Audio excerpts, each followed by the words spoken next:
Dr. Wood, author of the book Miracles in Minutes, and today's video is on a very important distinction as a human being, as a parent, and when you care about people. What's the difference between punishment and discipline? So, in life, we all make mistakes. Okay, it's just a fact of life. We're going to miss the mark. We wanted to express ourselves, or we act it without thinking, and stuff happens. And sometimes, a child or a person or a coworker or our mates are so tied up with their problems and in their head that they're making mistakes. And to not confront the issue is to not love the person, because they're going to go down the mistake path so far. They're going to get in so much trouble that they could ruin and destroy a large part of their life. Now what? So I've seen some men and some women that these skills are not taught. I was fortunate enough that my parents actually were very good at discipline and not so much at punishment. And punishment I've seen occurs when someone makes a mistake. You keep rubbing their nose in it, rubbing their nose in it, rubbing their nose in it, rubbing their nose in it, rubbing their nose in it, and like, whoa, that's not building someone up. That's really a beatdown. And what happens is you don't build their character, you destroy their spirit. So I've met, and this is a generalization. It's not saying all people are like that, guys or girls, but I've met some girls that are on one side of the table where they're just freaking out of control. Like, you got to be able to talk to me, like get some. You're just ornery, they have a good side to that wild side, but they can't find the middle. They can't find the middle ground. Guys too, just ornery, like you can't talk to them. And then there's some that guys or girls, and they're just such pushovers. You just say whatever, and they're okay. That's a broken spirit right there. Someone broke their heart, broke their spirit. Now they'll just agree because someone just punished and punished and punished and drove and drove and drove their nose into the ground and broke the person. You're not supposed to break them. You're supposed to build them. That's different. So the way I was raised was this. I would make mistakes. My father would always confront me. He would not let my shit go. I can't avoid it. I can't walk around it. I can't do mental gymnastics and excuse it away. He just bring it up. And what he'd bring up, he would just question two things. Attitude.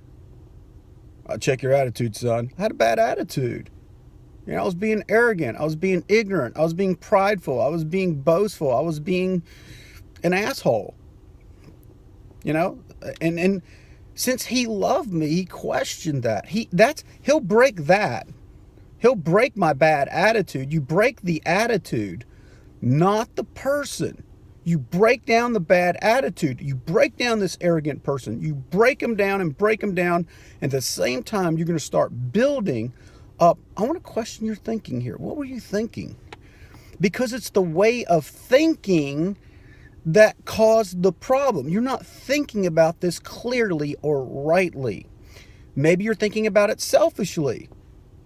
Why'd you do that? Well, I wanted to do it. Well, you're thinking about yourself. What about your spouse?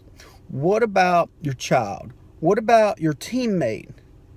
Do you not care about them?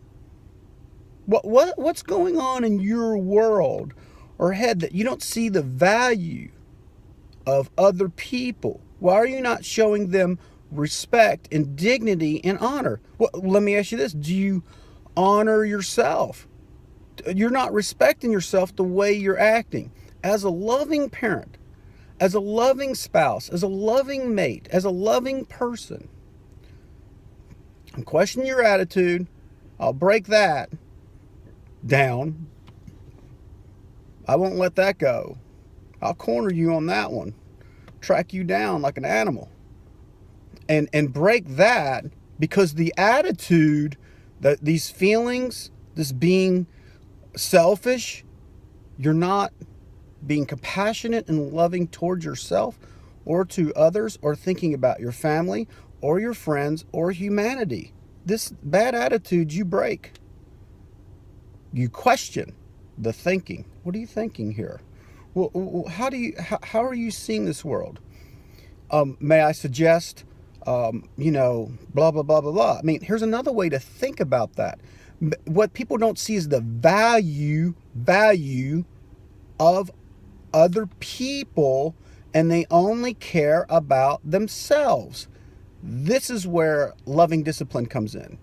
See, to be really loving, like I like Audrey Hepburn's quote, you get older, you mature, you realize you have two arms.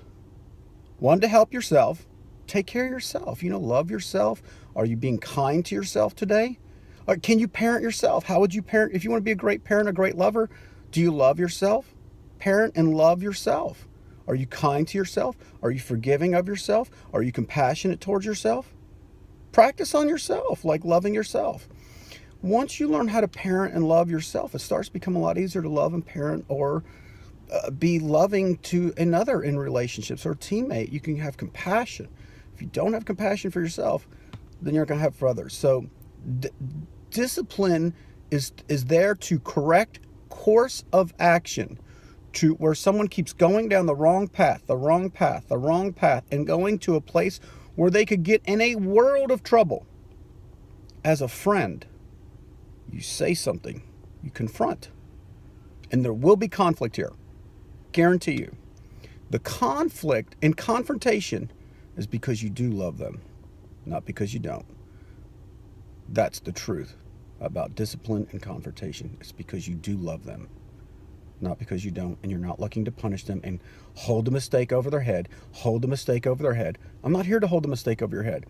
I'm just going to show you the mistake until you agree and accept that there's a mistake here. Once you accept the mistake, I'm not going to talk about the mistake anymore.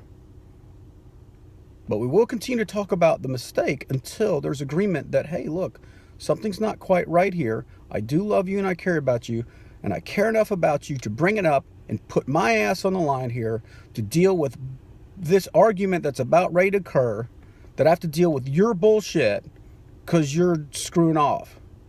And I'm doing it because I do love you, and I'm taking the time, I'm willing to take the hits to walk through this with you to get you back on the right course of action, because I care about your highest good and I want you to have a wonderful life.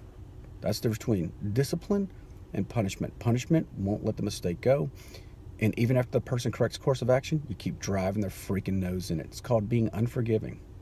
Dr. Wood, have a great day.